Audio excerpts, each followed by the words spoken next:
The other people who are working very hard at this stage are people with the numbers. Yes, trying to figure out exactly when the match can start. If it can start, of course, it depends on the rain gods.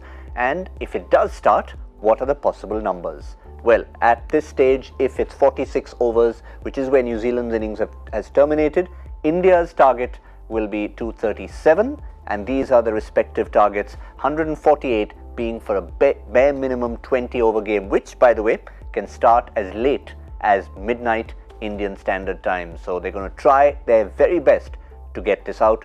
So you'd have to say in conclusion, looking at those numbers, that for a full game, advantage India, any kind of reduction, slight advantage New Zealand, or at least a foot in the door for them. I'd say even Stevens. I think if there's any reduction, then I think the game would be evenly poised, because you're giving credit to the kind of bowling attack that New Zealand have and the wicket that you're playing on today. The wicket that you're playing on today is a little spicy. You got to admit that Bhumi and Bhuvi bowled out of their skins today, and to have bowled the way they did and made the batsmen look literally silly when they scored only 27 runs in the first 10 overs. But they knew that the batsmen understood that they had to see off that phase, right? And India will have to contend with that as well in the first 10 overs. They have high quality bowlers coming at them, and they have a high quality bowler, like a really quick high quality bowler bowling at them in the middle overs, and that's going to be hard to deal with on that wicket. So it will be an evenly poised match. And somehow, if you're talking about contending with that first 10 overs, maybe in a 40 over, 46 over scenario is different from a 20, 25 over scenario.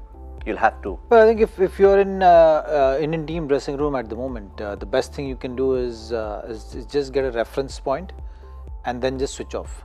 Because there is no point going on about numbers, okay, what if this, what if that, you don't have to break your head over it. Yeah. You just have to get the final target and see how it is, and then according to that start planning your innings, because everyone has played enough cricket to know exactly how to approach a game.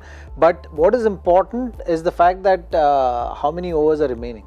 Yeah. Because every scenario is going to bring about a different kind of a strategy and a different kind of a game plan from your batting unit, and that is something right now there is no point going on about till the time you're not sure whether it's going to be 50 over and it's going to be tomorrow or today. I think the first question is whether it's going to be today or tomorrow. Yeah. So it's just time to relax and chill. But it's important that to just see what is the reference point. Yeah, what a great point. What numbers what you shown right now on the screen is a reference point. If it's 20 over, it's 148, and if it's 46 overs, it's 237. I think these are the two reference points which are the most important reference points, and what is going to happen in between is just a